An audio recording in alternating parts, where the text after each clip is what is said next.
خدا کی قسم اشتحام ہوگا، کراچی سے لے کر خیبر تک پوری قوم نکلے گی۔ ہم دھڑلے سے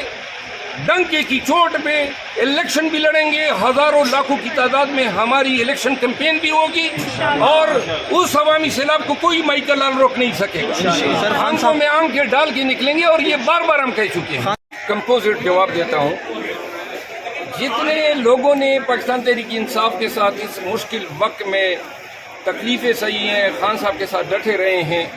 لازماً جو ہیں خان صاحب کی آنکھیں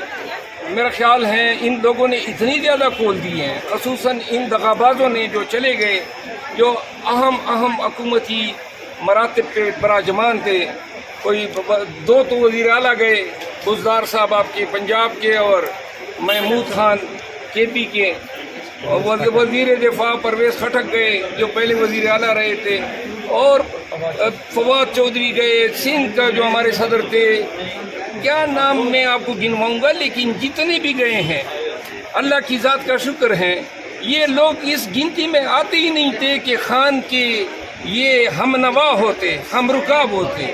یہ ان کی حیثیت ہی نہیں تھی کہ خان کے پاؤں کی گرد بھی ان پہ پڑتی۔ اللہ نے ان کو اور ان کی آنے والے اخلاف کو جو ہیں رہتی دنیا تک ان کو یہ بات بتائی جائے گی کہ کمبختو آپ اس قبیل سے ہیں جنہوں نے اپنے مرشد کا، اپنے محسن کا اس وقت پہ اس وقت میں ساتھ چھوڑا جب آپ کی سب سے زیادہ ان کو ضرورت تھی۔ اور حضرت علی کرم اللہ وجہ کا قول ہے کہ اس شخص کے شر سے ڈر جس پہ آپ نے احسان کیا ہو۔ پرویز خٹک آج کے پی میں پاکستان تحریک انصاف کی بہکانی میں لگا ہوا ہے، تمام ورکروں کو گرفتار کروانے میں، ان کے گھروں پہ ریڈ کروانے میں، ان کے بچوں کو لے جانے میں، ان کی عورتوں کو جو ہیں گھر سے گھسٹوانے میں، یہ پرویز خٹک ملوث ہیں، ان کے کاروبار بند کیے ہیں۔ یہ وہی شخص تھا جس کو پاکستان تحریک انصاف نے کہاں سے کہاں پہ اٹھایا، اور ان لوگوں سے ہم اس سے بھی بدتر کی توقع کر رہے ہیں، لیکن وقت یہ نہیں بھولے گا، اور جب بھی پاکستان تحریک انصاف کا اقتدار آئے گا انشاءاللہ جو لوگ ہیں اور آنے والا ہے، پاکستان کے عوام، لاہور میں ہم جاتے ہیں، لوگ ہمیں خان کے وکیل کو دیکھ کے اتنا احترام اور اتنی عزت دیتے ہیں، اور جو لاہور کا حال ہے، جو پاکستان کا حال ہے، لوگ خان کی محبت میں، رول آف لا کے لیے، اور اس ظلم اور جبر کو دیکھتے ہوئے جو ہمارے ساتھ روا رکھا گیا ہے، پاکستانی بتانا چاہتے ہیں کہ جب بھی کال آئے گی، جب بھی لیڈرشپ آگے ہوگی، خدا کی قسم اشتحام ہوگا، کراچی سے لے کر خیبر تک پوری قوم نکلے گی۔ اچھا، ایک بات یہ سامنے آئی ہے کہ نوجوان جو وکلا ہیں ان کو ٹکٹ دیے جا سکتے ہیں، تو ایسی اس میں کوئی حقیقت ہے، یہ کوئی اسٹریٹجی یہ ہو سکتی ہے نوجوان وکلا کو ٹکٹ دیے جائیں گے الیکشن میں؟ دیکھیں، ہم یہ توقع شاید ہمارے خدشات ہیں کہ الیکشن میں ہمارے ساتھ ہماری پارٹی کو توڑنے کے لیے، ہمارے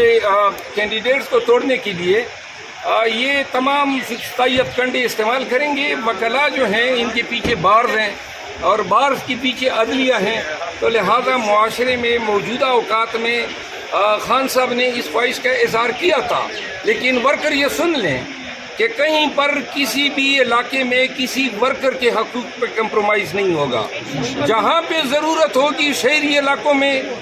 اور جہاں پہ ضرورت ہوگی خان صاحب مناسب سمجھیں گے، تو وہاں پہ مضبوط امیدواروں کو لانے کے لیے وکلاء جو ہیں، اور وہ کافی وکلاء ہزاروں کی تعداد میں اب پاکستان تحریک انصاف میں شمولیت کر چکے ہیں۔ انشاءاللہ وکلاء جو ہیں آنے والے پارلیمان میں خان کے شانہ بشانہ انشاءاللہ بیٹھے ہوں گے۔ اور لیول پلینگ فیلڈ نہیں دیا جا رہی، کیا پاسبل ہو سکتا ہے کہ آنے والے الیکشن میں عمران خان کی جانب سے بائیکاٹ کا اعلان کیا جائے؟ کیوں کریں ہم بائیکاٹ؟ ہم کوئی شودر ہیں، یا ہم کوئی ہندوستان سے آئے ہیں، یا ہم کوئی افغانستان کے مہاجرین ہیں؟ ہم پاکستانی ہیں۔ اس ملک کے لیے پہلے میں نے، میرے خاندان نے قربانیاں دی ہیں، اور اس ملک کی محبت میں، عروب الوطنی میں، پورے پاکستان تحریک انصاف کے ہزاروں ورکر آج بھی اگر جیلوں میں ہیں تو یہ یاد رکھنی چاہیے، یہ وہ لوگ جیلوں میں ہیں جنہوں نے قانون نہیں توڑا ہے، یہ وہ لوگ ہیں جو قانون توڑنے والے کو نہ کر چکے ہیں، جنہوں نے اس ملک میں قانون کو روندا ہے اور پامال کیا ہے۔ ہم دھڑلے سے